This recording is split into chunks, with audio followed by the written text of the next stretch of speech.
પ્રેરણા ક્લાસીસના દરેક વિદ્યાર્થીઓનું સ્વાગત છે. મને આશા છે કે આપ દરેક વિદ્યાર્થી ઘરે ખૂબ જ મજામાં હશો. હવે આપણે ઇંગ્લિશ વિશેની ચર્ચા કરીએ. મિત્રો, આપણે ગયા વિડીયોની અંદર એક્ટિવ અને પેસિવ વોઇસનો ટોપિક આપણે સ્ટાર્ટ કર્યો હતો અને તેમાં સિમ્પલ પ્રેઝન્ટ ટેન્સ એટલે કે સાદો વર્તમાનકાળ અને સિમ્પલ પાસ્ટ ટેન્સ એટલે કે સાદો ભૂતકાળના વાક્યની ચર્ચા કરી હતી. એની વાક્ય રચનાની આપણે વાત કરી હતી. મને એવી આશા છે કે તમે એ વિડીયો જોયો હશે અને તેનો અભ્યાસ કર્યો હશે. હવે આજે આપણે આપણા ટોપિકને આગળ વધારતા સિમ્પલ ફ્યુચર ટેન્સ અને મોડલ એક્ઝલરીઝની આ વિડીયોમાં આપણે વાત કરીશું. તો ચાલો આપણે સ્ટાર્ટ કરીએ. તો સિમ્પલ ફ્યુચર ટેન્સ એટલે કે સાદો ભવિષ્યકાળ. મિત્રો, આ ટેન્સ પણ તમે આગળ ભણી ચૂક્યા છો, પણ એના પેસિવ વોઇસની વાક્ય રચના ખૂબ જ અગત્યની છે. તો એની આપણે વાત કરીએ. તો એક્ટિવ વોઇસની વાક્ય રચના જે હોય છે સિમ્પલ ફ્યુચર ટેન્સમાં, તેમાં સબ્જેક્ટ, વિલ કે શેલ અને પછી ક્રિયાપદનું મૂળ રૂપ એટલે કે V1નું રૂપ, ત્યાર પછી ઓબ્જેક્ટ અને અધર વર્ડ્સ આવે છે. અહીંયા આપણે વાક્ય રચનાની અંદર સિમ્પલ ફ્યુચર ટેન્સની અંદર વિલ અને શેલ મીન્સ કે જો આની અંદર એનો એ નિયમ હોય છે, આપણને ખ્યાલ જ છે કે જો કરતા આઈ અને વી હોય તો તેની સાથે શેલ આવશે, બાકી દરેક કરતા સાથે વિલ આવશે. તો એને જ્યારે આપણે પેસિવ વોઇસમાં વાક્યને જો ફેરવીશું તો પેસિવ વોઇસની જે વાક્ય રચના હશે તેમાં સૌપ્રથમ ઓબ્જેક્ટ, પછી વિલ કે શેલ, પછી બી, પછી ક્રિયાપદનું ત્રીજું રૂપ, ત્યારબાદ બાય અને સબ્જેક્ટ અને છેલ્લે અધર વર્ડ્સ. તો અહીંયા આપણે આ વાક્ય રચનામાં ખાસ એ વસ્તુનું ધ્યાન રાખવાનું છે કે વિલ અને શેલ પછી તરત જ બી આપણે લખવાનું છે. મિત્રો, ખાસ ધ્યાન રાખશું કે પેસિવ વોઇસના વાક્યમાં બી જે છે તે આપણે V3 એટલે કે ક્રિયાપદના ભૂતકૃદના રૂપ પહેલાં જ આપણે લખીશું. મીન્સ કે આ તો ધારો કે વિધાન વાક્યની વાત થઈ, પરંતુ જો આપણે પ્રશ્નાર્થ વાક્ય હોય કે નકાર વાક્ય હોય તો પણ આપણે એ વાતનું ધ્યાન રાખીશું કે બી જે છે તે હંમેશા ક્રિયાપદના ત્રીજા રૂપ પહેલાં જ આપણે લખીએ. તો એને આપણે એક્ઝામ્પલ જોઈએ. પહેલું વાક્ય, he will attend the class tomorrow એટલે કે તે આવતીકાલે ક્લાસ એટલે કે વર્ગ અટેન્ડ કરશે. તો એનું પેસિવમાં રૂપાંતર કરવા માટે આપણે આપણી જે રીત હતી તેને જ આપણે ફોલો કરીશું. જેમ કે પહેલાં આપણે ક્રિયાપદ જોઈશું. તો ક્રિયાપદ અહીંયા અટેન્ડ છે, તો અટેન્ડ કરવું, તો શું અટેન્ડ કરવાની વાત થઈ છે? ધ ક્લાસ, એટલે ક્લાસ આપણા માટે ઓબ્જેક્ટ છે. તો એ પ્રમાણે આપણે પહેલાં ઓબ્જેક્ટ એટલે કે ધ ક્લાસ લખીશું. ક્લાસ સાથે જ અહીંયા જે છે વિલ જે છે તે જ આવશે, પછી બી અને પછી અટેન્ડનું ભૂતકૃદનું રૂપ અટેન્ડેડ આપણે લખીશું. ત્યારબાદ બાય, પછી હિમ અને ત્યારબાદ ટુમોરો આપણે લખીશું. બીજા વાક્યની વાત કરીએ તો આઈ shell visit Ahmedabad next month. તો અહીંયા ક્રિયાપદ જે છે તે વિઝિટ છે. તો શેની વિઝિટ કરવાની વાત થાય છે? અમદાવાદ. તો અમદાવાદ આપણા માટે ઓબ્જેક્ટ છે. તો આપણે અમદાવાદ પેસિવ વોઇસની અંદર સૌપ્રથમ લખીશું, ત્યારબાદ આપણે વિલ લખીશું. જો હવે અહીંયા આપણે ધ્યાન રાખવાનું છે કે એક્ટિવ વોઇસના વાક્યની અંદર અહીંયા શેલ હતું, પણ પેસિવમાં અહીંયા આપણે વિલ લખીશું. કેમ? કારણ કે શેલ અહીંયા શા માટે હતું? કારણ કે અહીંયા કરતા આઈ હતું, પરંતુ અહીંયા ઓબ્જેક્ટને ધ્યાનમાં રાખીને આપણે વિલ કે શેલ લખવાનું છે. તો ઓબ્જેક્ટ અમદાવાદ છે, તેથી અહીંયા આપણે વિલ લખીશું. ત્યાર પછી બી અને પછી વિઝિટનું ક્રિયાપદનું ત્રીજું રૂપ વિઝિટેડ, ત્યારબાદ બાય અને આઈની જગ્યાએ અહીંયા સબ્જેક્ટમાં મી લખાશે અને પછી નેક્સ્ટ મંથ. એટલે Ahmedabad will be visited by me next month. હવે ત્રીજું વાક્ય આપણે જોઈએ. They will not buy a cooler next week. તો અહીંયા આ વાક્ય નેગેટિવ છે, નકાર વાક્ય છે. તો અહીંયા એને પણ એ જ રીતે આપણે ફેરવીશું. તો પહેલાં આપણે ક્રિયાપદ જોઈએ. તો ક્રિયાપદ છે બાય. તો શું બાય કરવાનું છે? અ કુલર. તો પહેલાં આપણે અ કુલર લખીશું. કુલર સાથે અહીંયા વિલ આવશે. પછી જુઓ, આ નેગેટિવ વાક્ય છે, નકાર વાક્ય છે, એટલે આપણે નોટ લખીશું. ત્યાર પછી બી અને પછી બાયનું ક્રિયાપદનું ત્રીજું રૂપ બોટ. અને બાય ધેની જગ્યાએ અહીંયા પેસિવમાં આપણે ધેમ લખીશું અને ત્યારબાદ નેક્સ્ટ વીક. પછી ચોથું વાક્ય, will they watch the movie tomorrow? તો પહેલાં આપણે જો હવે આમાં અલગ શું છે, તો આ વાક્ય પ્રશ્નાર્થ છે. તો પ્રશ્નાર્થ વાક્ય માટે સૌ પ્રથમ આપણે વિલ લખીશું, પછી ધ મૂવી. કેમ ધ મૂવી? મૂવી શું છે? ઓબ્જેક્ટ છે. તો ઓબ્જેક્ટ આપણે કેવી રીતે ખબર પડે કે ભાઈ વોચ એટલે કે જોવું, તો શું જોવાનું છે? The movie. એટલે પહેલાં ધ મૂવી લખાશે, પછી બી, પછી વોચનું ત્રીજું રૂપ વોચડ, પછી બાય અને ધેની જગ્યાએ ફરીથી અહીંયા ધેમ અને ટુમોરો લખાશે અને છેલ્લે પ્રશ્ન ચિહ્ન. હવે આપણે થોડા WH વાક્ય જોઈએ એક બે. તો જેમ કે વાક્ય છે when will you bring the books, એટલે કે તમે બુક્સ ક્યારે લાવશો? તો પહેલાં એ જ પ્રમાણે જો ઉપરનું જે પ્રશ્ન વાક્ય બનાવ્યું છે તે જ પ્રમાણે આપણે બનશે. એટલે કે જે WH વર્ડ જે હોય છે તેને જેમ છે તેમ જ આપણે લખવાનું છે.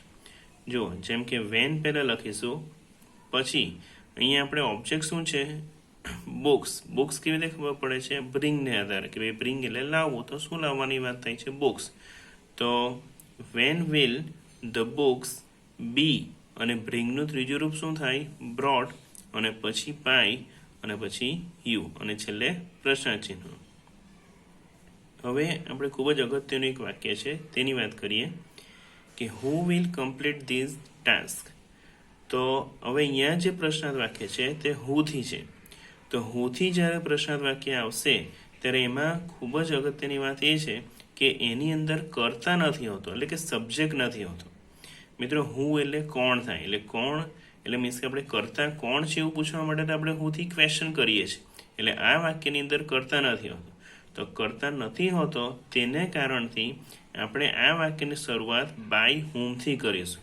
મીન્સ કે જ્યારે આપણે એને પેસિવમાં ફેરવીશું ત્યારે બાય હુમ આપણે લખીશું, પછી વિલ, અને પછી હવે જુઓ ક્રિયાપદ શું છે? કમ્પ્લીટ. તો શું કમ્પ્લીટ કરવાનું છે? This task. એટલે આપણે ધીઝ ટાસ્ક આપણે વિલ સાથે લખી દઈશું. એટલે by whom will this task be, અને કમ્પ્લીટનું ત્રીજું રૂપ શું થશે? કમ્પ્લીટેડ. એટલે આમાં જે છેલ્લે આપણે દરેક બીજા વાક્યમાં બાય સાથે જે કરતા લખી રહ્યા હતા તે આની અંદર એની જગ્યાએ બાય અને હુમ વાક્યની શરૂઆતમાં જ લખાશે. એટલે by whom will this task be completed. એટલે આ જે આપણે વાત કરી તે સિમ્પલ ફ્યુચર ટેન્સની વાત કરી, સિમ્પલ ફ્યુચર ટેન્સના એક્ટિવ અને પેસિવની વાત કરી. એટલે આની અંદર ફરી એકવાર તમને કહું કે ખાસ ધ્યાન રાખવાનું છે કે વાક્યનો પ્રકાર કોઈ પણ હોય પણ બી જે છે તે હંમેશા ક્રિયાપદના ત્રીજા રૂપ પહેલાં એટલે ભૂતકૃદન પહેલાં લખીશું. હવે આપણે વાત કરીએ મોડલ એક્ઝેલરીઝની, એટલે કે હેલ્પિંગ વર્બ્સની. તો મોડલ એક્ઝેલરીઝને આપણે હેલ્પિંગ વર્બ પણ કહેવાશે અને તેને જ સહાયકારક ક્રિયાપદો પણ કહે છે. તો જે સહાયકારક ક્રિયાપદો જે હોય છે તે કયા હોય છે? તો will, shall, can, may, would, should, could, might, must અને આઉટ ટુ. તો આ જે દરેક સહાયકારક ક્રિયાપદો હોય છે બરાબર, તે એના માટેનો નિયમ એક એ છે કે એની સાથે હંમેશા ક્રિયાપદનું મૂળ રૂપ જ આવે છે અને આનો કોઈ અર્થ નથી હોતો. જો મિત્રો કે જેટલા પણ મોડલ એક્ઝેલરીના વર્ડ છે એનો કોઈ અર્થ નથી હોતો, એના અલગ અલગ ઉપયોગ જ હોય છે. જેમ કે વિલ અને શેલ જે છે તે ભવિષ્યકાળ દર્શાવવા માટેનો ઉપયોગ થાય છે, કેનનો ઉપયોગ ક્ષમતા દર્શાવવા માટે થાય છે, મેનો ઉપયોગ સંભાવના દર્શાવવા માટે થાય છે. એ રીતે આ દરેક જે સહાયકારક ક્રિયાપદો છે એના અલગ અલગ જગ્યાએ ઉપયોગ જ થાય છે. તો આપણે આ જે એની જે વાક્યરચના જે છે તે સિમ્પલ ફ્યુચર ટેન્સની વાક્યરચના સાથે એકદમ સેમ જ છે. થોડોક જ ડિફરન્સ હશે એની અંદર કે ભાઈ આમાંની અંદર પહેલાંમાં આપણે વિલ કે શેલ લખતા હતા સિમ્પલ ફ્યુચર ટેન્સમાં, જ્યારે આની અંદર આપણે જે કોઈ પણ મોડલ એક્ઝેલરીના વર્ડ હશે તે જ આપણે અહીંયા લખવાના છે. તો જો એની વાક્યરચનાનો અભ્યાસ કરીએ, જેમ કે એક્ટિવ વોઇસમાં સબ્જેક્ટ એમએ મીન્સ કે મોડલ એક્ઝેલરીઝ, ત્યાર પછી V1 એટલે ક્રિયાપદનું મૂળ રૂપ, પછી ઓબ્જેક્ટ અને અધર વર્ડ્સ. જ્યારે પેસિવમાં એને ફેરવીશું ત્યારે ઓબ્જેક્ટ, મોડલ એક્ઝિલરી, બી ક્રિયાપદનું ત્રીજું રૂપ એટલે કે V3, પછી બાય, પછી સબ્જેક્ટ અને અધર વર્ડ્સ. આમાં પણ એ જ ધ્યાન રાખીશું કે બી જે છે તે આપણે ક્રિયાપદના ત્રીજો રૂપ પહેલાં જ લખીશું. જો એના વાક્ય આપણે જોઈએ, he can operate the computer. તો આ વાક્યની અંદર ક્રિયાપદ શું છે? ઓપરેટ. તો શું ઓપરેટ કરવાનું છે? The computer. તો પહેલાં આપણે ધ કોમ્પ્યુટર લખીશું, કોમ્પ્યુટર સાથે કેન લખાશે અને પછી બી અને ત્યારબાદ ઓપરેટનું ત્રીજું રૂપ ઓપરેટેડ અને ત્યારબાદ બાય અને હીની જગ્યાએ છેલ્લે આપણે શું લખીશું? હિમ. પછી બીજું વાક્ય જોઈએ, શી મે પાસ ધ એક્ઝામ, એટલે કે તે કદાચ એક્ઝામ પાસ કરશે. તો આમાં ક્રિયાપદ શું છે? પાસ. તો શું પાસ કરવાનું છે? The exam. એટલે પહેલાં ધ એક્ઝામ, પછી મે, પછી બી અને પછી પાસનું ત્રીજું રૂપ પાસ્ડ, ત્યારબાદ બાય અને પછી હર લખાશે. પછી ત્રીજું વાક્ય જોઈએ આપણે, India could not win the world cup. તો જો હવે અહીંયા કુડનો ઉપયોગ થયો છે અને પછી વાક્ય નેગેટિવ છે. આ વાક્યનું મિનિંગ શું થાય? India could not win the world cup, એટલે કે ભારત વર્લ્ડ કપ જીતી શક્યું નહીં. તો આમાં પણ એ જ રીતે આપણે વાક્ય બનાવીશું. જેમ કે પહેલાં ક્રિયાપદ શું છે? વિન. તો વિન એટલે જીતવું. તો શું જીતવાની વાત થાય છે? The world cup. તો પહેલાં આપણે ધ વર્લ્ડ કપ લખીશું, પછી કુડ, પછી નેગેટિવ છે એટલા માટે નોટ, પછી બી અને વિનનું ત્રીજું રૂપ શું થશે? વોન અને બાય અને પછી અહીંયા કરતા શું છે? ઇન્ડિયા. એટલે આપણે ઇન્ડિયા છેલ્લે લખીશું. પછી પ્રશ્નાર્થ વાક્ય છે, વુડ યુ હેલ્પ હિમ. જો બહુ અગત્યનું વાક્ય છે. વુડ યુ હેલ્પ હિમ એટલે શું તમે તેને હેલ્પ કરશો? આ એક પ્રકારની રિક્વેસ્ટ છે. જ્યારે કોઈ મોડલ એક્ઝરીમાં મીન્સ કે આપણે વુડનો ઉપયોગ કરીશું મોડલ એક્ઝરી તરીકે, ત્યારે અમે એક પ્રકારે રિક્વેસ્ટનો ભાવ એટલે કે વિનંતીનો ભાવ આવશે. તો જુઓ, આ વાક્યની આપણે વાત કરીએ તો જો આની અંદર વુડ છે, પછી યુ કરતા છે, હેલ્પ ક્રિયાપદ છે અને હિમ જે છે તે ઓબ્જેક્ટ છે. તો હેલ્પ કરવી તો કોને હેલ્પ કરવાની છે? હિમ એટલે કે તેને, જે થર્ડ પર્સન જે પર્સન છે તે. તો અહીંયા પહેલાં આપણે વુડ લખીશું, પછી જો હેલ્પ કરવાની છે તો કોને હેલ્પ કરવાની છે? હિમ. તો હિમની જગ્યાએ આપણે અહીંયા પ્રોનાઉન એટલે કે જે સર્વનામ છે એનું મૂળ રૂપ પર લખીશું હી. ત્યારબાદ બી, હેલ્પનું ત્રીજું રૂપ હેલ્પ્ડ, પછી બાય અને કરતા જે છે તે યુ આવશે અને છેલ્લે પ્રશ્નાર્થ ચિહ્ન. ત્યાર પછી બીજું વાક્ય આપણે જોઈએ, what will you it this evening, એટલે કે તમે આ સાંજે શું જમશો. તો પહેલાં WH ક્વેશ્ચન છે. જો મિત્રો આ પણ ખૂબ જ અગત્યનું વાક્ય છે કે વોટથી પ્રશ્નાર્થ વાક્ય છે. તો વોટથી જ્યારે પ્રશ્નાર્થ વાક્ય હોય ત્યારે એમાં એવું ધ્યાન રાખવાનું, એમાં યાદ રાખવાનું કે આની અંદર આ પ્રકારના વાક્યમાં ઓબ્જેક્ટ એટલે કે કર્મ નથી હોતો. ફરીથી કહું છું કે વોટવાળા વાક્યની અંદર ઓબ્જેક્ટ એટલે કે કર્મ નથી હોતો.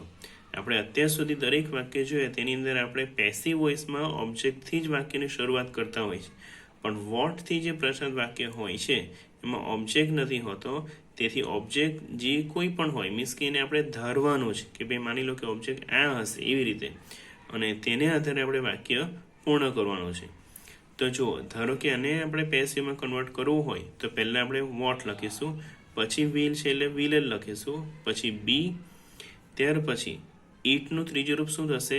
ઇટન. એટલે જો આ વાક્ય છે થોડીક ધ્યાનમાં રાખો, પહેલાં વોટ, પછી વિલ, પછી બી અને ઈટની જગ્યાએ ઇટન. મીન્સ કે જો બીજું કોઈ વાક્યની વાત કરીએ તો એની અંદર જે ક્રિયાપદ હોય એનું ત્રીજું રૂપ આપણે આવી રીતે લખવાનું છે.